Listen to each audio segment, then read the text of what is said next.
Λοιπόν, ανακεφαλαιώνοντας όπως είπαμε, το βασικό θέμα του ντοκιμαντέρ θα είναι οι πυρκαγιές στην περιοχή μας το καλοκαίρι του 2023.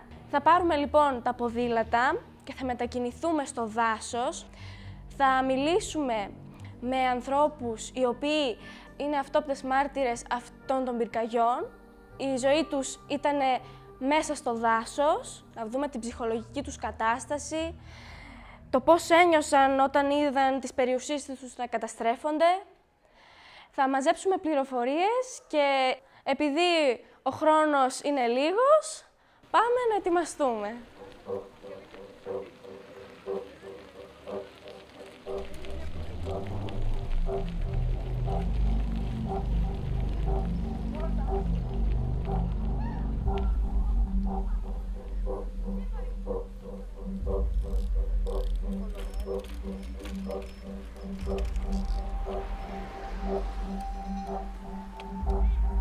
Να ξεκινήσω και να πω ότι η μελισσοκομεία στην περιοχή μας, εδώ του Σουφλίου και γενικά το Εύρο, υπέστη πάρα πολύ μεγάλο πλήγμα.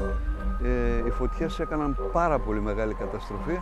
Κάποιοι που ήταν επαγγελματίες μεγάλοι και φέραν τα μελίσια τους εδώ, καήκαν τα μελίσια τους, με αποτέλεσμα να χαθεί περιουσία. Και η περιουσία αυτή δεν είναι απλή περιουσία, είναι μια περιουσία που γίνεται σιγά σιγά. Δηλαδή οι μέλισσες δεν τις παίρνουμε τώρα και τις έχουμε. Έχουν μια διαδικασία α για να γίνουν πολλές και να γίνουν παραγωγικές, να μαζέψουν το μέλι, να μαζέψουν το βασιλικό πολτό και τη γύρι, που είναι πολύ ωφέλιμη για τον οργανισμό. Είχαμε και το μελισσοκομικό πάρκο μας εδώ που είχαν φτιάξει τελευταία η Δημαρχία μας. Μελισσοκομικό πάρκο πλέον δεν υπάρχει, γιατί πέρασε ακριβώς από μέσα η φωτιά και εκεί που είχαμε ένα παράδεισο για τις μελισσούλες μας, είδαμε μια κόλαση να πλησιάζει.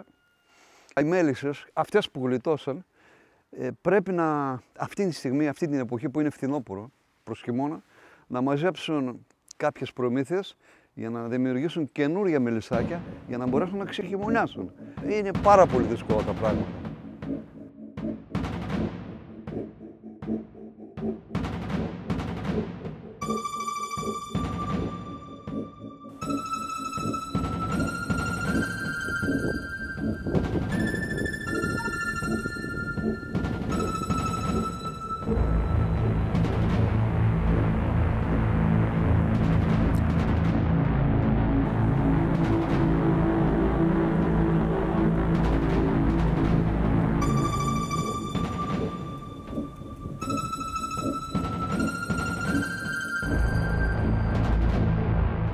Εγώ ξεκίνησα από 18 χρονών και έφτασα 65.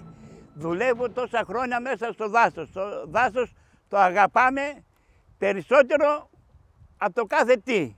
Αυτό μας δίνει ζωή, μας δίνει τροφή και με αυτή τη φωτιά έχουμε καταστραφεί.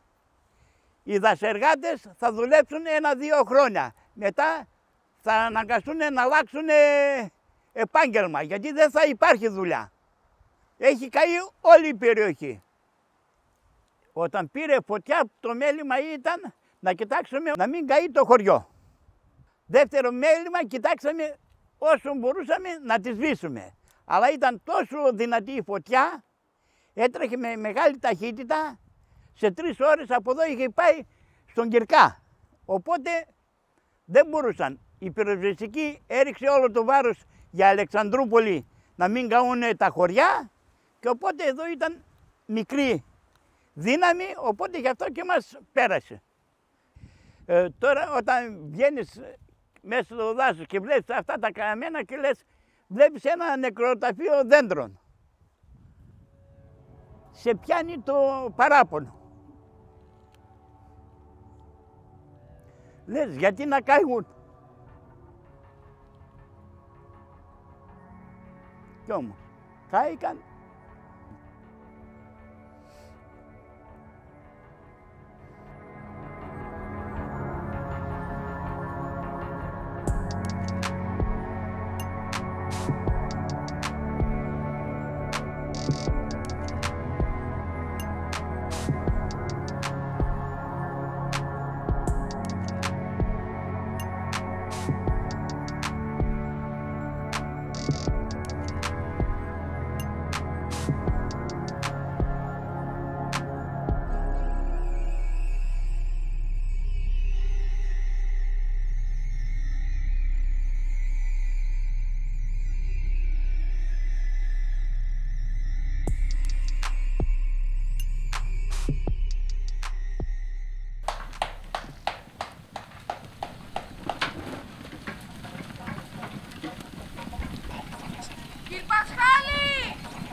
Γεια σας. Καλώς τα παιδιά. Καλώς σας βρήκαμε. Καλώς ήρθατε. Κάνουμε μια έρευνα για τη φωτιά. Πείτε μας τι έγινε. Θα σας πω. Τα βλέπετε γύρω όλα καμένα είναι. Εμείς την γλιτώσαμε γιατί κάνουμε προεργασία μεγάλη. Εδώ. Του καθαρίσαμε το μαντρί γύρω τα χόρτα, το ποτίσαμε και την γλιτώσαμε, παρατρίχα που λέμε. Ναι. Φωτιά ήρθε από τη δαδιά και έκαψε τα πάντα, βλέπετε, δεν υπάρχει τίποτα. Θα σας πάω να σας δείξω τα καμένα από κοντά. Ναι, να πάμε. Ούτε χόρτο υπάρχει να φάνε τα πρόβατα. Τα ζώα όλα κάηκαν, τα άγρια.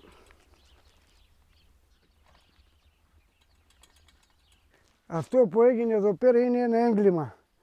Τέτοιο πράγμα δεν συνάντησα εγώ εδώ πέρα 65 χρόνια. Βλέπετε κανένα πουλί να πετάει. Δεν υπάρχει ούτε λαγός ούτε ζαρκά, τίποτα άγριο. Τίποτα. Χορτάρ δεν φυτρώνει. Ούτε τα εγγόνια μας θα δουν πράσινα τα δέντρα εδώ πέρα. Βλέπω το δάσος καμένο και καίει την ψυχή μου. Εγώ από 5 χρονών με τον πατέρα μου εδώ πάνω μεγάλωσα. Αισθάνομαι ότι... Με συγχωρείτε, δεν μπορώ να... Ότι κόπηκε η αναπνοή μας. Τόσο πολύ το αισθάνομαι.